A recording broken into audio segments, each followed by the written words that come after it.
Olá, boa noite a todos. Sejam muito bem-vindos a mais uma live no mês da conscientização da distorção da imagem corporal. Hoje vamos trazer mais um tema muito bacana, que é falar sobre a construção da identidade dos adolescentes e qual é o efeito da dinâmica familiar sobre a nutrição e a autoimagem.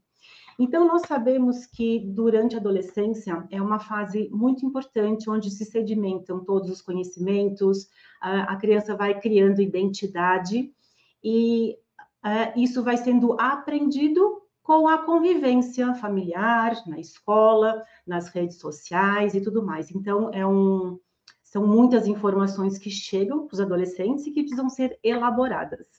E hoje nós vamos discutir bastante sobre esse desenvolvimento e como que a dinâmica familiar influencia de uma forma positiva ou negativa, principalmente em relação à alimentação e à autoimagem.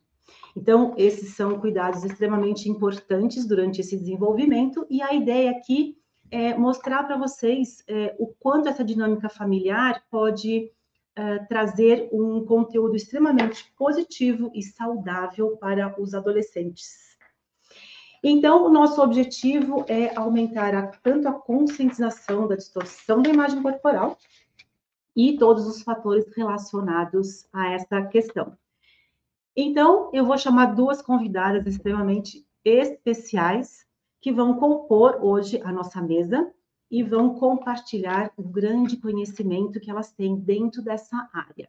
Então, nossa primeira convidada é a doutora Andrea Herkovich, que ela é uma ebiatra, e ela é uma ebiatra que tem especialidade na clínica de pediatrias do Hospital Israelita Albert Einstein, e é coordenadora da pós-graduação em Medicina do Adolescente do Hospital Israelita Albert Einstein. E ela também é ebiatra da Casa Viva, que é uma casa que trata especificamente pacientes que têm transtornos alimentares. Então, seja muito bem-vindo, Andrea. Obrigada. Boa noite. Boa noite, obrigada pelo convite, uma honra estar aqui com você hoje, com a Malu. A Malu já eu vou chamar, então, quem está assistindo, eu e a Andrea temos já um trabalho, né, bastante tempo, compartilhando pacientes, compartilhando conhecimento, e é um convite muito especial, e é uma honra também, Andrea, você estar aqui com a gente hoje. Muito obrigada. Obrigada. A próxima, então, é a nutricionista Maria Luísa Petit, que é mestre e doutora pela Unifesp, aprimorada em transtornos alimentares pelo Instituto de Psiquiatria da USP, colaboradora do Ambulim desde 2009 e atualmente supervisora da equipe de nutrição do grupo de atendimento a crianças com TARI no PROTAD, que é um ambulatório da adolescência e da infância. Ela é membro do GENTA, que é um grupo especializado em nutrição, transtornos alimentares e obesidade, e autora dos livros Lugar de Criança na Cozinha e o Tá na Mesa, que foi lançado semana passada. Que é esse livro Tá na Mesa. Ele traz a questão de estabelecer refeições em família para ensinar crianças e adolescentes a comer e viver bem. Bem-vinda, Malu. Boa noite. Muito obrigada também pela sua participação e estar aqui com a gente. Eu sei que nosso horário, né, o nosso dia a dia é bastante complicado, e eu agradeço muito vocês terem disponibilizado esse horário, sexta-feira à noite, para compartilhar e compor essa mesa tão rica, né? Então, antes de eu começar a trazer as questões que nós vamos discutir hoje, eu queria lembrar da importância da consciência da distorção da imagem corporal, tá? Quem vem acompanhando as lives já entendeu qual é essa dinâmica, né? Então, para a gente perceber e entender o nosso corpo, se relacionar com esse corpo, nós precisamos identificar a imagem dele como um registro no cérebro. E a partir dessa imagem, como um registro, eu vou atuar com a relação desse corpo. Eu vou decidir o que vou fazer ou não por conta desse corpo que eu sei como é dentro desse contexto de uma imagem dentro do cérebro. Então, todas as decisões que são tomadas, elas partem de uma referência, de uma estrutura, de um tamanho e de uma forma do corpo, que pode estar adequada ou inadequada. Que seria inadequada, criar ou ter uma imagem distorcida do seu próprio tamanho, né? Se perceber maior ou menor do que a pessoa realmente é. Então, dentro desse contexto, nós vamos conversar com as nossas super convidadas, como é que isso se desorganiza e como a gente pode prevenir uma distorção da imagem corporal, uma insatisfação com o corpo, o desenvolvimento de um transtorno alimentar. Então, a primeira pergunta vai para a Andrea. Andrea, antes de mais nada, conta para a gente o que é essa sua especialidade, ebiatra. Ebiatria é a medicina do adolescente. Inclusive, esse nome ebiatria só se usa no Brasil. A gente, no mundo inteiro, é medicina do adolescente. Então, são pediatras, um pré-requisito é ser pediatra, que se especializam nos cuidados do adolescente. O adolescente tem necessidades específicas, né? É uma medicina focada muito mais na prevenção de comportamentos de risco, prevenção de autocuidado, na verdade, é o estímulo ao autocuidado. Então, é um momento onde a pessoa começa a se afastar dos cuidados parentais e a gente quer que ela vá aos poucos tendo autonomia para o autocuidado. Então, é uma consulta focada no adolescente como um todo. Adolescentes ficam doentes, mas com uma frequência bem menor do que criança, né? Então, é realmente uma consulta focada no todo, na saúde mental, na saúde física, na autonomia. Tem um momento que a gente sempre deixa para o adolescente ficar sozinho dentro da sala, onde a gente vai conversar de questões que talvez ele não fique tão confortável para conversar com os pais, né? Então, aí que a gente vai abordar a sexualidade, o uso de substância, todas as prevenções de comportamentos de risco e cada vez mais estimular a autonomia no autocuidado. Então, é uma clínica que cuida de pessoas, em princípio, de 10 a 20 anos, mas que hoje está estendendo um pouquinho mais nessa visão de fase de transição para os cuidados da clínica adulta, né? Então, a gente está indo muitos ebiatras até os 24 anos. Aí a gente já entrega para o clínico com uma pessoa assim, prontinha, a gente espera. Muito obrigada. Então, vamos lá para a primeira pergunta. Andreia, como é que você vê a relação entre a dinâmica familiar e os padrões de alimentação dos adolescentes e a relação que eles criam com o corpo atualmente? E o que te chama mais atenção nessa relação? Eu acho que assim, tá muito ligado, né? A dinâmica familiar está muito ligada com os padrões alimentares, com a percepção de autoimagem.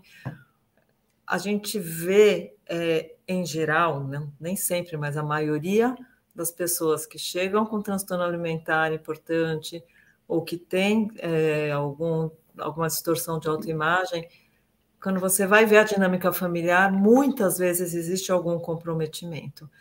Eu acho que existem coisas que estão acontecendo atualmente que estão fazendo com que aumente a incidência. Quando a gente vai ver, por exemplo, a harmonia da família, o estar junto,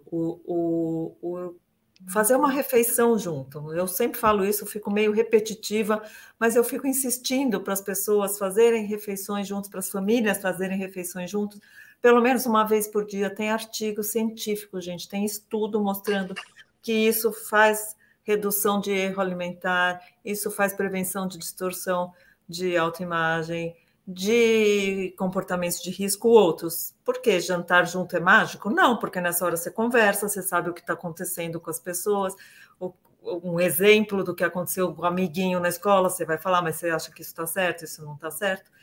E outra coisa, o estar junto sem celular, sem iPad, sem computador. Porque hoje as famílias estão juntas no mesmo ambiente, mas não estão juntas. Né? Então, acho que esse é um ponto. A tecnologia e a correria do dia a dia está afastando os indivíduos de uma mesma família. E outra coisa que eu vejo que acho que influencia muito na relação dos jovens com o alimento e com o corpo são os exemplos que tem na família, né? Então, a gente tem visto famílias, eu não sei o que acontece hoje, mas os pais dos adolescentes de hoje, adolescentes jovens, estão começando a adolescência, são, de um modo geral, óbvio que a gente não pode generalizar, muito preocupados com a alimentação, muito preocupados com o próprio corpo, né? Então, a gente pega famílias onde alguns alimentos são proibidos, não, porque meu pai não come carboidrato porque ele fala que faz mal, não, porque a gente faz atividade física juntos, até que eu acho legal, juntos, 7 dias por semana. Então, existe uma distorção também nas famílias, e isso vai reproduzir nos adolescentes. Então, é isso, eu acho que o principal é a conexão entre os membros e o exemplo que os familiares passam para os seus filhos, percebendo ou não que estão fazendo isso. Legal. É bem importante trazer esse contexto. E aí, aproveitando, né, essa fala da Andréia, Malu, quando os pacientes te procuram, quando os pais te procuram para pedir ajuda, você também identifica esses comportamentos, né, a dinâmica familiar, porque você cuida bastante dessa organização alimentar, né, tanto da criança quanto do adolescente, né? Então, eu acho que o que a doutora Andréia enxerga e vê, vai acabar chegando até você, né? E, então, como é que essa dinâmica? Quais são as queixas? O que os pais procuram primeiramente? É tratar o transtorno alimentar ou são as dificuldades nessa relação com a comida?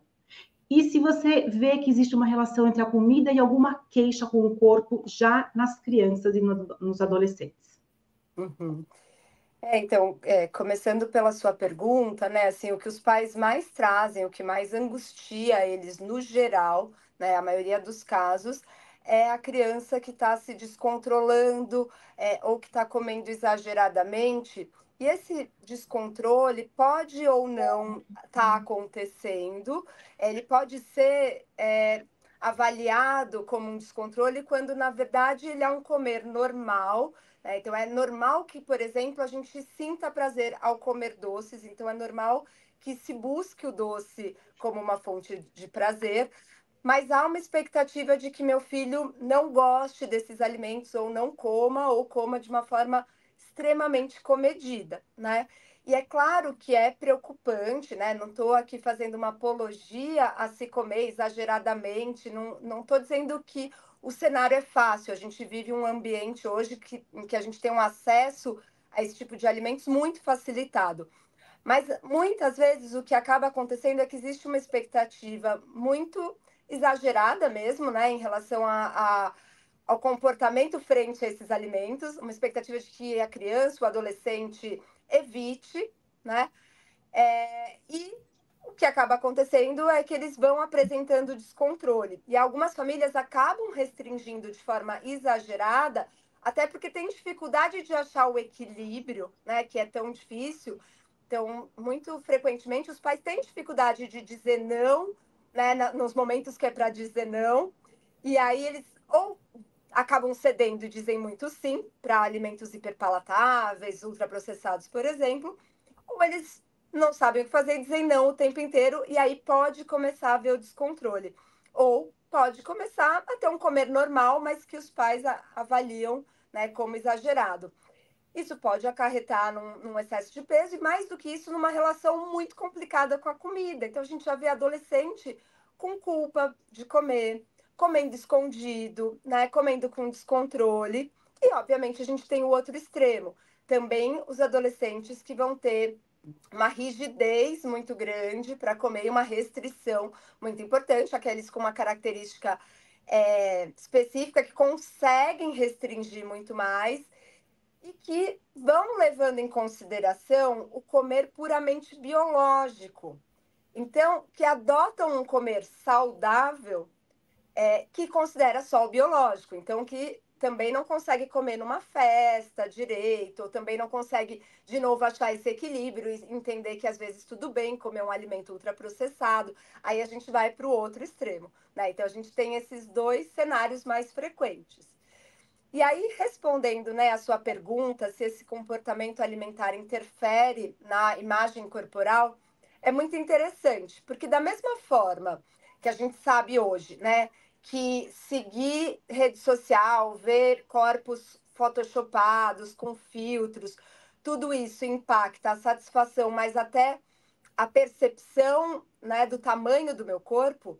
Comer certos alimentos que são moralmente avaliados como ruins, né, que até usam o termo dentro da própria casa. Ah, você está comendo comida de gordinho. Os pais rotulam muito também, várias vezes. Ah, essa comida engorda. Ah, não deve comer. Gente, nenhuma comida engorda. Tudo depende da quantidade e da frequência. Você pode engordar comendo maçã, né? Então, quando a gente vai ouvindo essas coisas, né? Ah, feijoada engorda, pão engorda. Não é incomum eu ver adolescentes e adultos que comem esses alimentos e instantaneamente acreditam que estão maiores. Então, no próprio dia, né, como uma distorção mesmo, no próprio dia em que eles comem algum alimento desses considerados proibidos, ou comida gorda, comida lixo, comida porcaria, entre outros nomes aí que a gente vê, eles se avaliam como mais gordos, maiores. Então, o comportamento alimentar, quando eu como com culpa, quando eu como acreditando que é um alimento que engorda, ou que é um alimento gordo, ou que é um alimento, né, do mal, proibido, eu posso já sentir que eu estou falhando, me sentir culpada e me sentir mais gorda, maior do que eu sou realmente. Muito bom trazer tudo isso, porque quando as crianças chegam aqui, né, e os adolescentes, e eu vou avaliar a distorção da imagem corporal, esse medo é muito grande. O meu corpo deforma, a minha barriga fica muito grande depois que eu como, a minha barriga fica imensa. Realmente, assim, não é assim, ficou estufada. Ela realmente deforma, ela fica a sensação é que ela fica 3, 4 vezes maior do que realmente é. Porque vai instaurando esse medo da comparação, da rede social, que o bonito é ser magro, que existe um corpo modelo, né? Que tem medidas modelo e que então isso atrela tanto essa identificação do corpo, porque quando a gente fala da construção da imagem corporal, ela parte muito de comparação, comentários, eu sou igual, eu sou diferente. E quando esse contexto ele é trazido de uma forma negativa, do medo, isso engorda, isso não sei o quê, então a criança vai criando assim, ela já vai informando o cérebro, cuidado, isso não pode porque eu vou ficar gorda, porque eu vou ficar diferente, meu corpo vai deformar, eu vou ganhar peso. Então, se ele, dentro do ambiente familiar, sempre tem comentários, essa pessoa gorda tá feia, ela emagreceu agora, ficou mais bonita, ou cuidado que sabe, esses cuidados de você vai ficar com uma barriga muito grande, você tem coxas muito grandes, você precisa parar de comer. Então, isso tudo, como a criança ainda está no processo de elaboração, ela não sabe discernir e filtrar o que faz sentido para ela ou não. Ela absorve a conversa, ela internaliza a conversa inteira, né? Não tem muito filtro. Então, ela já vai elaborando sempre o medo de comer, porque o corpo pode ficar feio, né? E não existe corpo feio e bonito, cada um tem o seu corpo, né? Então, e aí esse medo instaurado de que precisa entregar um corpo perfeito, né? Que é o corpo magro que foi instaurado, né? Então, a criança, na comparação, vai identificar que ela não está recebendo o mesmo elogio que o irmão recebeu, ou uma irmã, ou uma prima, porque ela está maior. Porque alguém já falou que ela está uma barriguinha, você está com umas coxas muito grandes. Então, na comparação de outros corpos, o dela sempre vai estar pior e sempre maior. Porque isso já foi plantado, né? E é assim que a gente vai construindo uma forma distorcida de se reconhecer e que vai manter já esse medo que foi instaurado pela alimentação. Então, fica maior, as coisas vão se sobrepondo, né? E isso é uma verdade absoluta, né? A gente vê isso todos os dias no consultório, não é? Bianca, você falou uma coisa que eu acho que é importante a gente colocar aqui, né? Aliás, você falou muitas coisas, dá vontade de pegar ponto a ponto, né? Primeiro, a rede social, eu lembrei agora de um artigo que saiu do Brasil, foi uma pesquisa que saiu, que 80% das meninas de 13 anos mudam as suas fotos antes de postarem. Olha o tamanho da distorção que tem. E pensando nesta faixa etária, até um pouquinho antes, um momento muito delicado do começo da distorção de imagem corporal é no perimenarca, em torno da primeira menstruação, porque elas vêm muito com essa coisa assim, tô gorda. E aí você olha, não tem nada ali.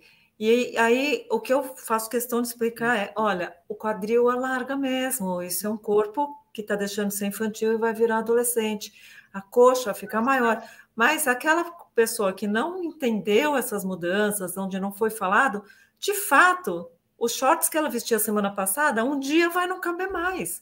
E a hora que ela põe, ela tem aquele padrão de corpo perfeito, como eu odeio essa frase, corpo perfeito, né? Uma padronização, mas foge daquele padrão, então ela passa a entender que ela está gorda. Então, isso é o que a Biatra faz, a gente faz prevenção. Então, a partir de agora, seu corpo vai mudar um pouquinho, provavelmente aquele shorts não vai caber, é normal, tá? É isso que a gente vai preparando para tentar prevenir, né? Sim. Bacana, muito bom colocar essa pontuação, porque o corpo vai mudar e elas têm medo dessa mudança, né? Porque vai ter formas pode ser amedrontador nesse contexto, porque eu não vou ter mais aquela barriga chapada, aquele corpo reto da infância, né? Então é muito legal trazer essa consciência dos adolescentes, né? E aí, Andréia, voltando a pergunta para você, quando você, pensando assim, em profissionais que não têm um conhecimento muito profundo sobre transtornos alimentares, mas que também recebem crianças e adolescentes em vários contextos, o que você poderia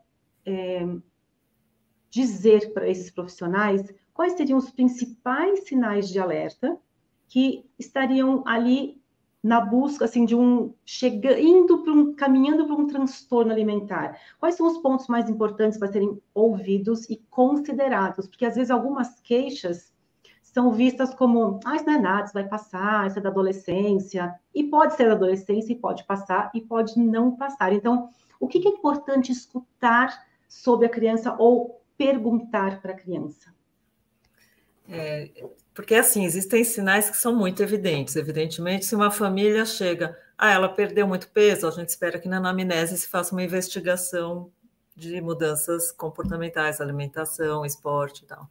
Mas tem coisas que são muito mais sutis e que muitas vezes nem os pais percebem e não trazem como uma queixa. Ao contrário, às vezes elas chegam como elogios e orgulhos.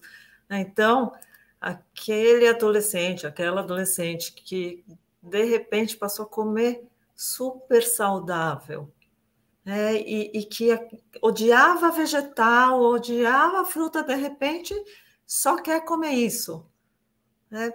E os pais falam, nossa, o prato está super colorido, olha que legal, ela está comendo só saudável.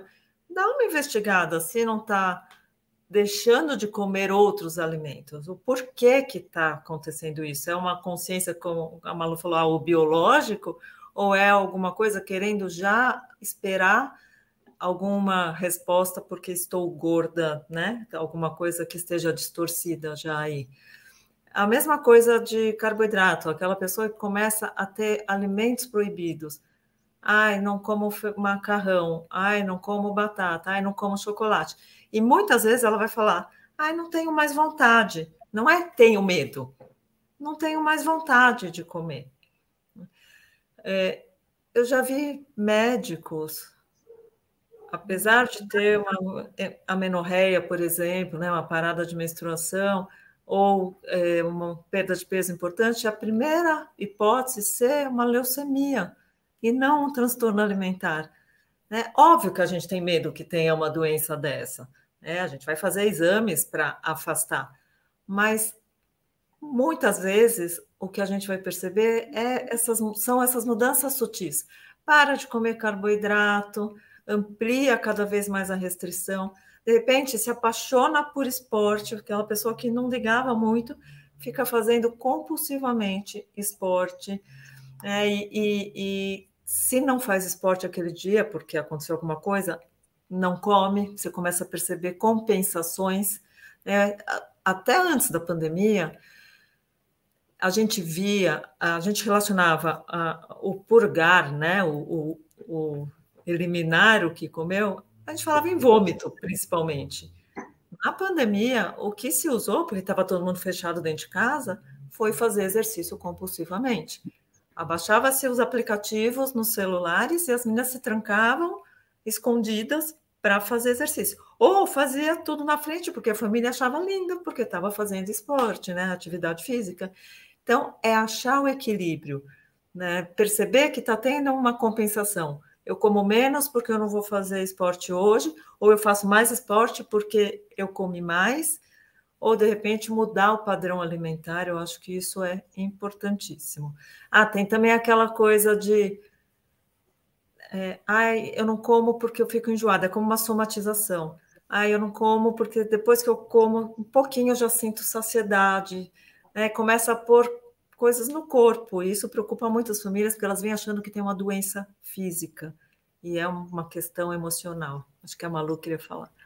Sim, Malu, estamos ansiosas para ouvir como você lida com isso quando as crianças chegam com essas queixas, né? Primeiro, como é que você orienta os pais? É fácil eles entenderem? Não é, né? Se eles forem já encaminhados pela Andrea, já temos metade do caminho andado, não é verdade, né? Mas quando não existe esse encaminhamento e ainda não tem a compreensão, eu imagino que tudo isso que a Andrea falou aparece no seu atendimento. E aí, como é que você vai intermediar os pais, as crianças? Como é que você vai lidando com isso? Você pode contar para a gente? Perfeito, eu levantei a mão, né? Porque isso que a Andrea falou, assim, é exatamente o que acontece, mas no geral, alguns meses antes dos pacientes chegarem para mim, já com o transtorno alimentar estabelecido. E, né, o que é importante as pessoas entenderem é que muitas vezes vai haver um reforço positivo. Então, aquele adolescente vai ser muito parabenizado pela consciência corporal, não, desculpa, alimentar, pela mudança de comportamento, né? Então, no começo, os pais olham aquilo com olhos assim maravilhados, né? E elogiam. E cada vez que se elogia um comportamento que na verdade não está sendo saudável, está sendo por medo de engordar, ou está sendo por restrição alimentar, esse comportamento é reforçado, na verdade, né? Então, o que deveria ser questionado, discutido, é visto como algo bom. E aí, no geral, o que acaba acontecendo é que isso vai se intensificando, até que se transforma num transtorno alimentar. Especialmente em anorexia, depois de muita perda de peso, é muito mais difícil a gente reverter. Então, se já no começo houvesse uma intervenção, né? Se já então a gente olhasse essa mudança, né? Esse se alimentar saudável demais, um exercício físico muito exagerado e dependente, né? Assim, eu dependo daquele exercício, se eu não faço, eu fico ansioso e tal. Talvez isso não virasse um transtorno alimentar. Então, no geral, né, como eu trabalho bastante com transtorno alimentar, o que chega para mim é esse paciente alguns meses depois, quando aí os pais falam, opa, aí a gente perdeu, né, a nossa filha, assim, né? Então, começou dessa forma, a gente estava achando lindo, a gente estava parabenizando, exatamente o que a Andrea falou, uma criança que não comia vegetais, de repente está comendo vegetais, olha que bom e tal, e que pode ser bom, né? Não é que toda criança, toda adolescente que come vegetais tem algo de errado, né? Mas quando a gente percebe um exagero nisso, tomar um pouco de cuidado, principalmente ao elogiar, né? E conseguir olhar que o saudável demais não é saudável. E aí, quando eles chegam para a gente, né? Se a paciente ficou bem grave, então perdeu muito peso, né? No geral, os pais estão mais sensibilizados, estão preocupados e tudo. Se eventualmente os pais, né, começam a perceber, puxa, olha, essa alimentação que você está tentando seguir não está dando certo, por exemplo, vamos procurar uma nutricionista e cai na mão de um nutricionista que tem um perfil que também só olha para o biológico, talvez o próprio nutricionista vá reforçar um comportamento transtornado. Então, também eu gostaria de atentar aí os familiares para o profissional, para o discurso do profissional. né? O desafio, Bianca, é que, infelizmente, hoje, né, todo mundo está suscetível a esse discurso de dieta, a esse discurso de padrão de beleza. Então, né, não é que a gente está criticando essas famílias também são vítimas de tudo isso. Né? Uma mãe com uma filha adolescente está preocupada com o próprio corpo, está com as suas questões, né, conflituosas com a alimentação e com o corpo, e como ela se sente, no geral, vítima, né, assim, insatisfeita muitas vezes com tudo isso, ela quer evitar o sofrimento do filho.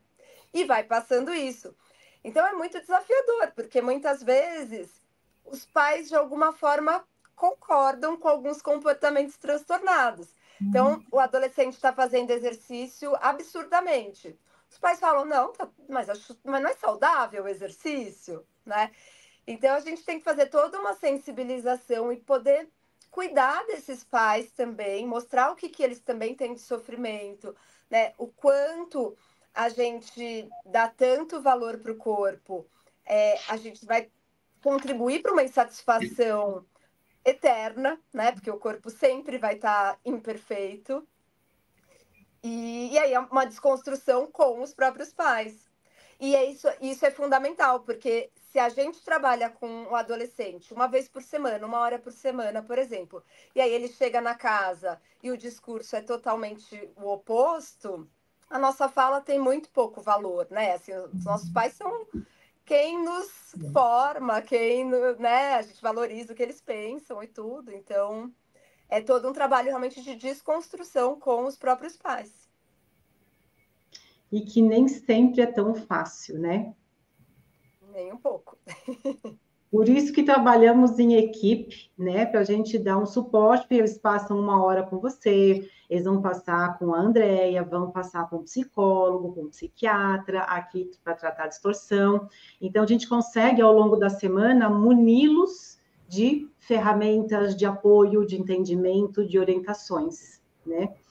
E aqui nós temos um comentário, né, do Alexandre, que está falando assim, está ouvindo aqui, e falou assim, olha, foi exatamente isso que aconteceu com a nossa filha, impressionante. Né?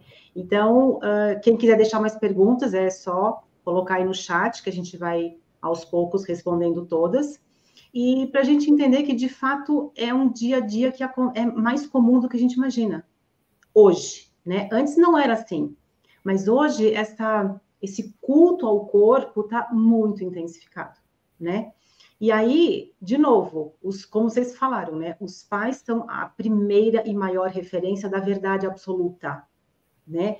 E às vezes um comportamento que está dentro de um contexto adequado, a criança distorce por outras questões, de falas de amigos na escola. Então, ela vai somando informações sem saber filtrar e acaba também desorganizando o que ela está vendo em casa, né? Então, assim, são as questões emocionais e, enfim, o que cada criança vivencia, né? Às vezes tem um bullying na escola, em casa tá tudo ok, mas tem um bullying na escola, aí algo que é mais organizado dentro da família, como, ok, atividade física, alimentação, talvez um bullying reflita, putz, se eu fizer mais disso que meus pais fazem, talvez eu melhore, né? Então, por isso que precisa de um suporte de orientação, muita orientação, para que a gente possa ajudar essas crianças. Agora eu vou dar um spoiler antes que a gente continue aqui. Para quem ficar até o final da live, eu vou liberar um sorteio que eu vou contar só para quem ficar no final, tá? Então, a cada lives ali, eu vou sortear algumas coisas e quem quiser saber qual vai ser esse sorteio, precisa ficar até o fim, que vai ter algumas dicas e chaves para conseguir participar do sorteio, tá bom?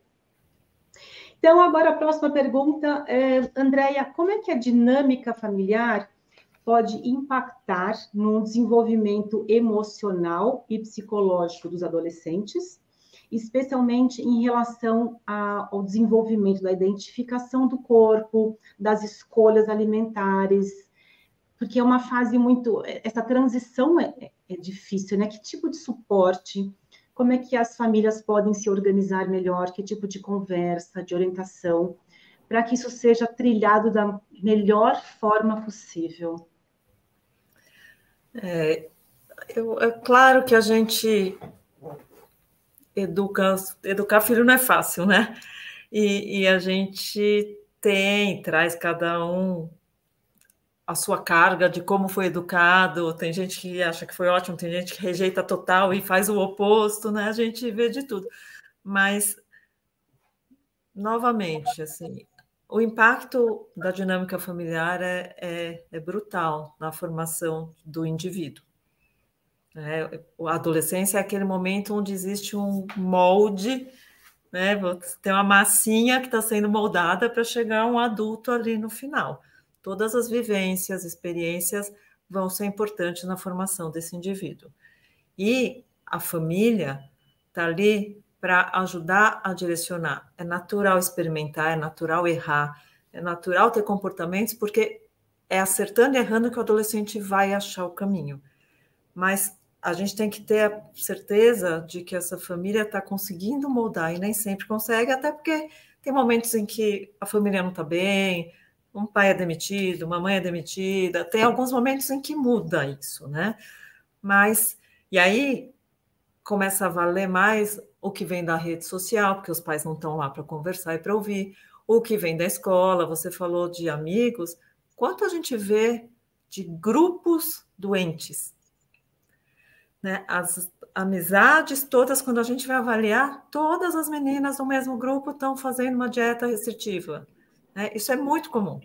Então, quando a gente pensa em estrutura familiar preventiva, a gente costuma falar que existem 4 estilos parentais, que ninguém senta e fala assim, vou criar meus filhos nesse estilo, é uma coisa que acontece. Mas talvez a gente conversando, as pessoas até possam enxergar o que estão fazendo, como podem melhorar. O ideal é o que a gente chama de estilo parental positivo, que é aquele onde os pais conseguem adequar as necessidades de cada filho, fazer um ambiente gostoso de acolhimento, mas sempre com regras, e regras combinadas, e quando tem alguma coisa que sai fora do combinado, vai ter uma repercussão.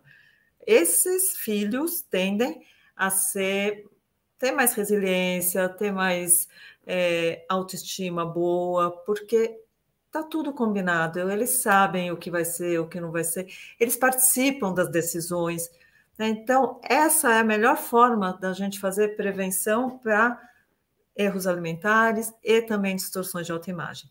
Existem outros 3 estilos parentais, que já levam a algumas questões. Então, tem aquelas famílias muito autoritárias, onde os filhos não têm direito a se colocar nunca, e aí vão ter aquelas pessoas, aqueles jovens que se sentem inadequados, porque tudo que eles fazem está errado, nunca são ouvidos nas suas necessidades, né? Então é um estilo que, em geral, leva pessoas muito inseguras, com autoestima baixa, então nunca está bom, são feias, se acham inadequadas.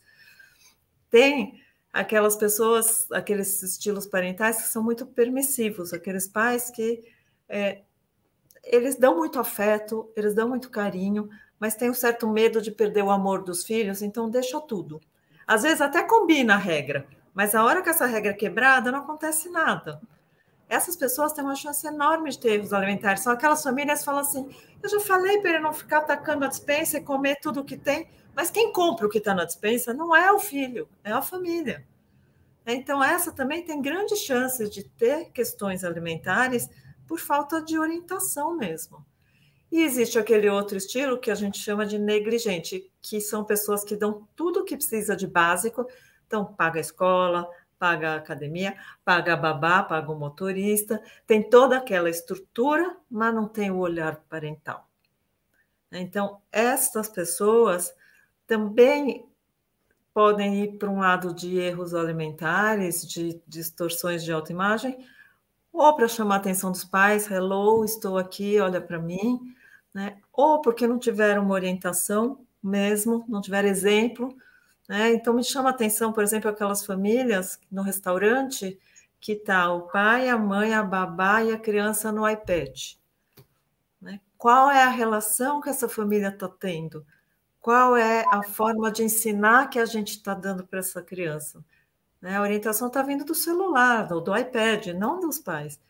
Então, ter uma família que tenha momentos em conjunto, que possam dar risada, que possam chorar, que possam estabelecer regras, que possam ver o que está comendo, que a pessoa conte o que os amigos estão comendo, essa é a melhor forma de fazer prevenção de alterações alimentares, de distorções de autoimagem e muitos outros comportamentos de risco. Uhum.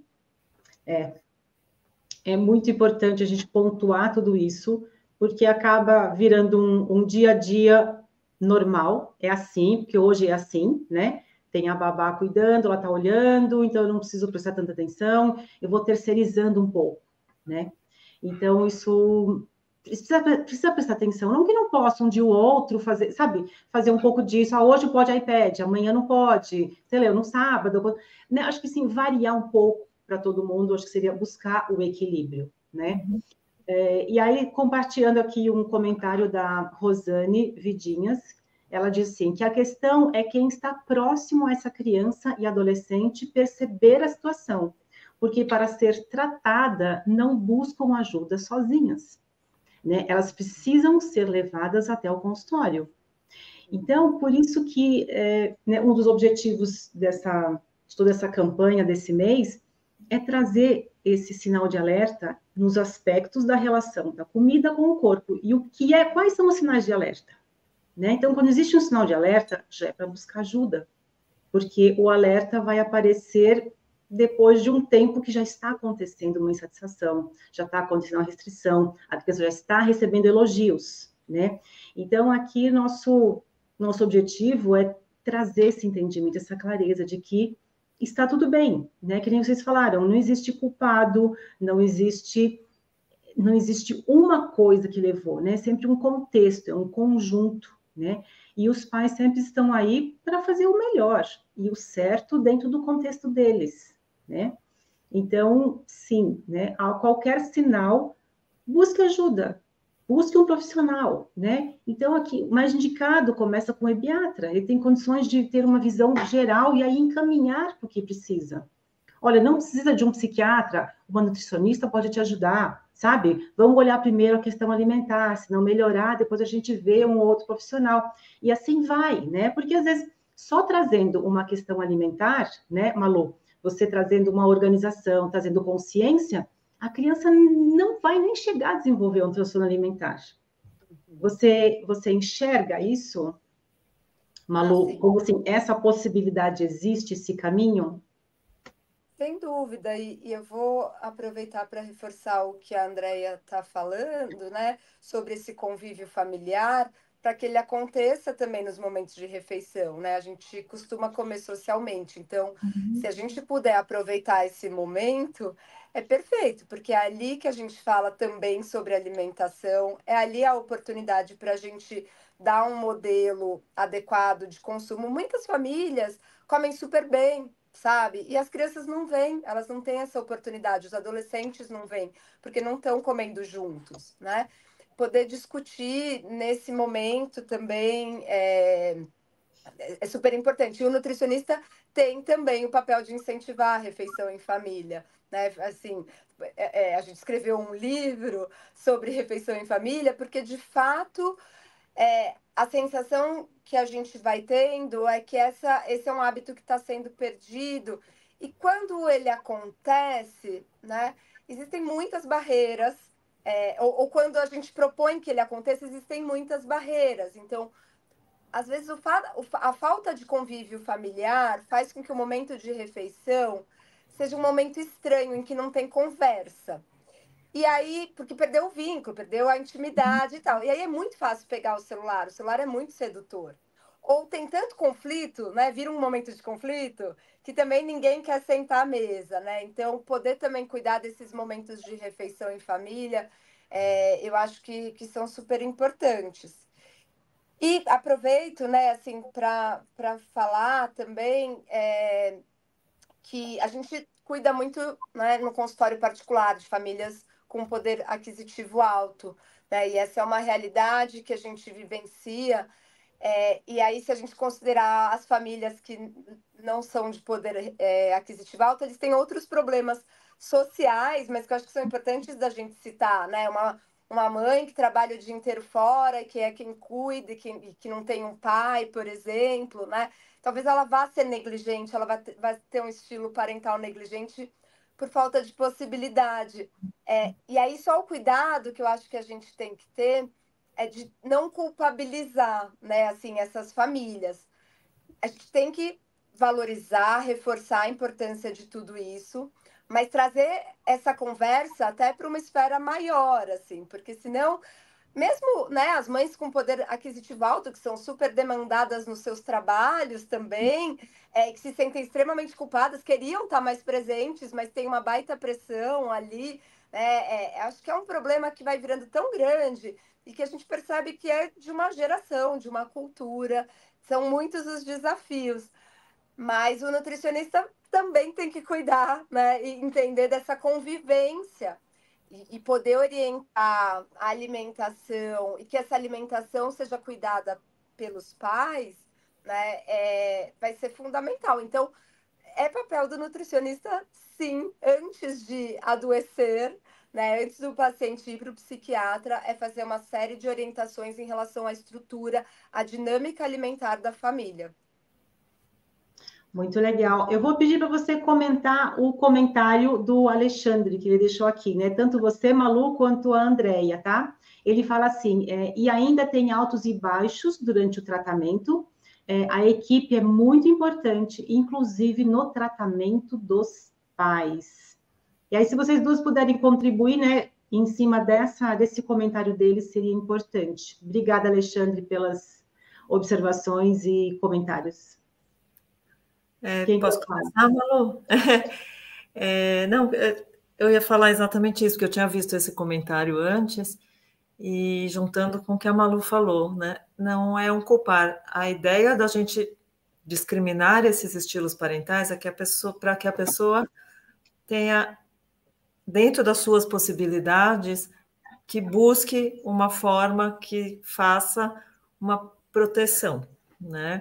Mas existem momentos da vida ou situações que são complicadas, mas não, por exemplo, a pessoa que está lá o dia inteiro trabalhando, não tem como ficar com os filhos. Na hora que está, tenha qualidade, esteja de verdade, né? Brinca, senta no chão, brinca, sai, vai para o shopping junto, depende da idade da pessoa, do que gosta de fazer, vai para o parque, vai fazer caminhada, né? Então, qualidade de relação é diferente de tempo, né? De estar junto.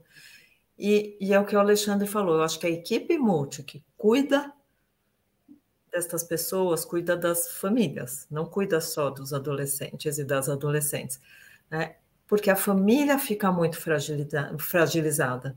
A família vem com a questão onde eu errei, né? E a hora que a gente começa a colocar onde pode ter errado, vem a culpa, e a gente sabe que nunca foi voluntário, gente, isso acontece, né, no decorrer aí da vida.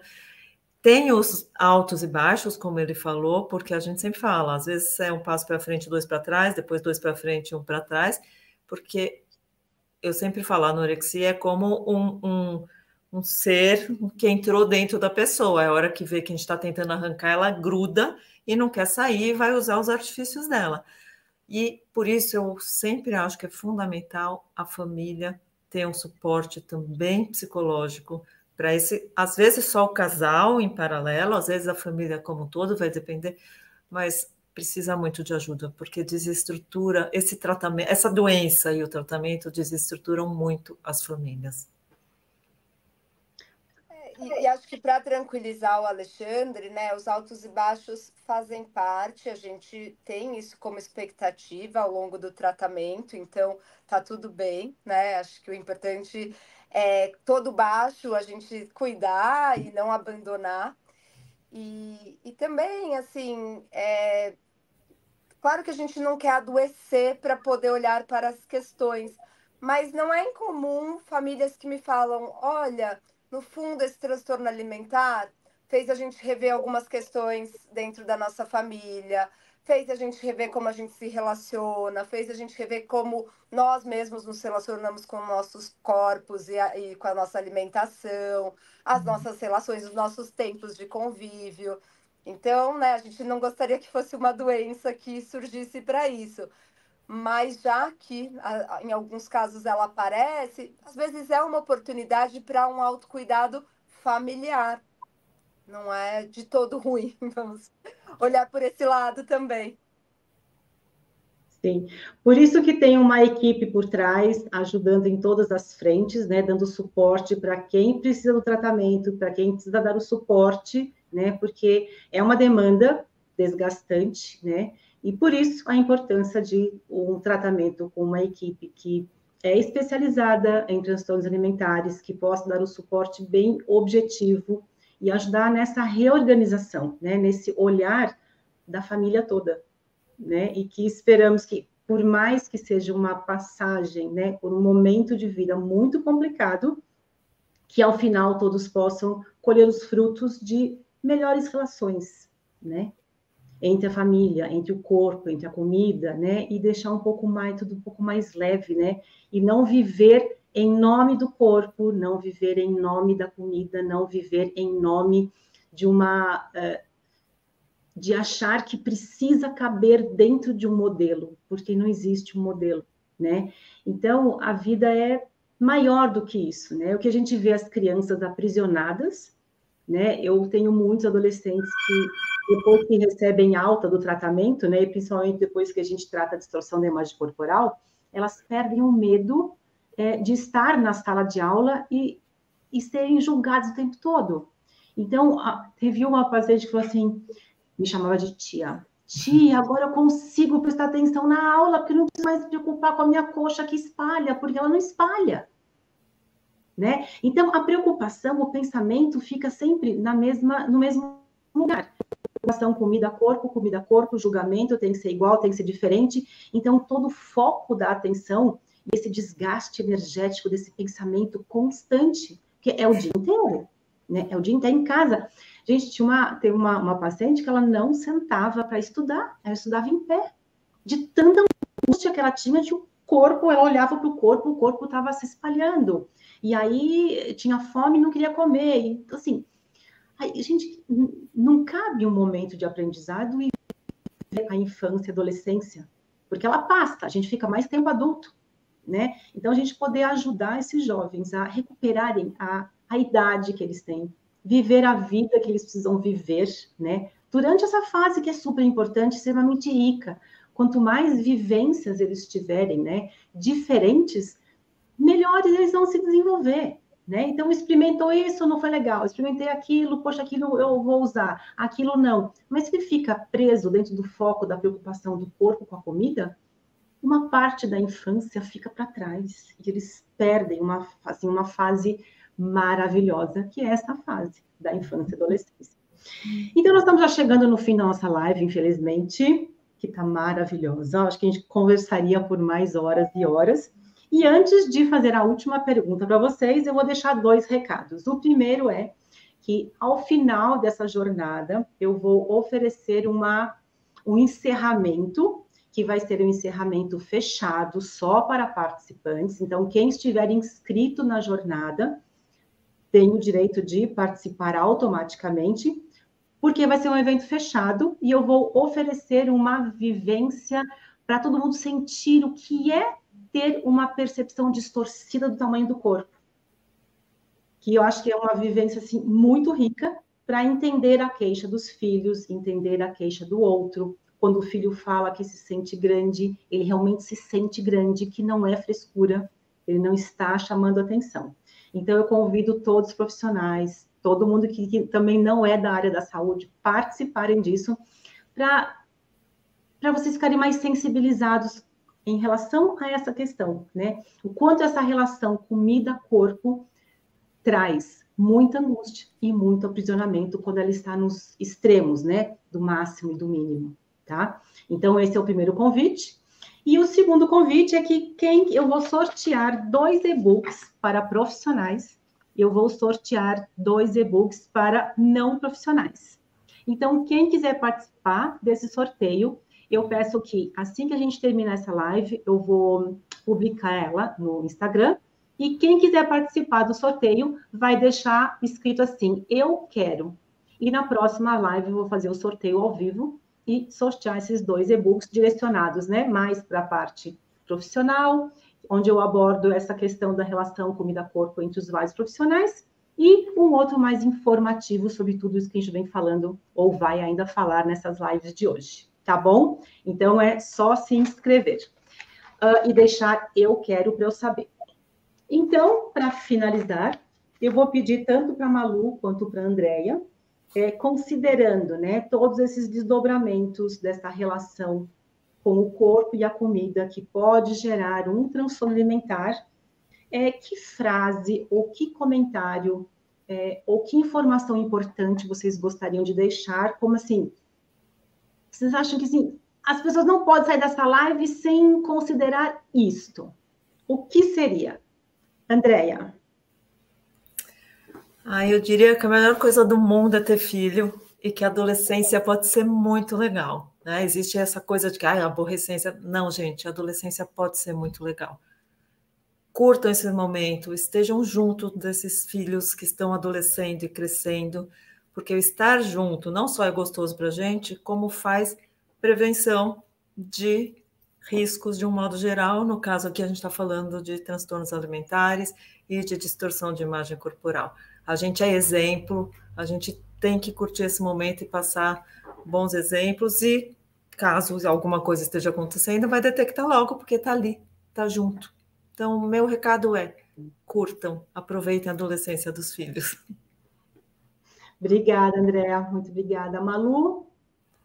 Vou falar duas coisas. A primeira é para, se tiver um pai, uma mãe aí nos ouvindo, que considere olhar para a sua própria relação com a comida e com o corpo, para poder cuidar da relação dos seus filhos, e para que eles possam ver os seus filhos para além do que eles comem e do tamanho que eles têm.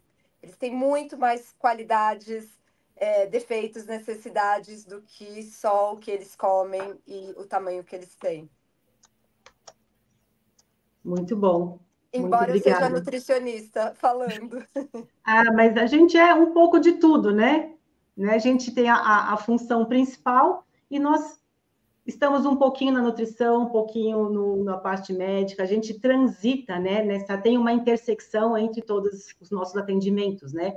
Que vão fazendo o sentido para o paciente, né? Que quando ele passa com a Andrea, ela fala uma coisa, ficou assim, aí passa com a Malu, fala, nossa, ela falou a mesma coisa, de uma forma diferente. Aí chega aqui, eu falo uma forma diferente da mesma coisa. Aí eles falam, eu acho que eu vou prestar atenção. Né? Então, essa aqui é a beleza e a riqueza, né, do trabalho que a gente faz em equipe, que realmente vai levar a melhores desfechos, tanto na parte de prevenção, quanto na parte de tratamento. Então, que a gente peça que considerem tudo que vocês vão receber de informações durante todo esse mês, e que possam considerar algumas coisas, algumas mudanças, e, né, refletir. Todos nós estamos aqui, temos nossos Instagrams, né? Quiser conversar com a Andrea, manda mensagem para ela, para mim, para a Malu, tá? Eu acho que a gente pode deixar aqui embaixo, se vocês... Vou pedir aqui para a equipe, que eu acho isso muito chique. Equipe, vocês podem colocar o Instagram, novamente, da Malu, e o Instagram da Andrea, aí embaixo o nome, o Instagram. A Vitória aqui vai confirmar ou vai passar. E, sim, quero agradecer mais uma vez imensamente a contribuição de vocês. Sim, é muito rico, né? É um momento de reflexão também para a gente, entender o quanto a gente pode ajudar e que pode procurar ajuda, que não tem nada de errado, né? Acontece, né? Então, em relação ao corpo, o que eu poderia dizer? Pais, não julguem o corpo, não comparem, não façam comentários pejorativos, nem que seja assim, oi, como você é bochechudinha, que bonitinha. A gente acha que é um elogio, mas quem ouve, né? Então, se a gente pudesse se colocar no lugar da criança que recebe isso, oi, que bochechudinha, as crianças chegam aqui, tia, eu tenho cara de bolacha, eu odeio minha bochecha é enorme, e a bochecha tá assim, magrinha, ela tá querendo fazer tudo para desaparecer aquela bochecha, né? A gente sabe que não é um comentário ruim, ai, que bonitinho, mas você é fofinha, lembra o quê? Na criança que está em desenvolvimento. Se ela ouvir essa próxima palavra com algum outro contexto negativo, ela vai associar, isso não é bom, né? Barrigudinha, coxuda, pernuda, Nossa, você tem um pezão. Ninguém tem pezão, todo mundo tem pé. Todo mundo tem perna. Todo mundo tem a coxa do tamanho adequado para o seu corpo, né? Então, tentem nomear o corpo de forma neutra. Você tem braço, você tem perna, você tem barriga. Não colchão, barrigudinha, gordinha. Ai, é tão fofinha essa gordura na sua coxa. Olha que gostoso, adoro apertar. Não, tá vendo? Não existe maldade nisso. Nenhuma. Mas pensa que a criança ainda é um HD zerado, né? Então, que associação ela vai fazer com essa nomeação que ela está recebendo da barriga? Não é uma barriga, é uma barrigudinha. Barrigudinha é diferente de barriga, tá?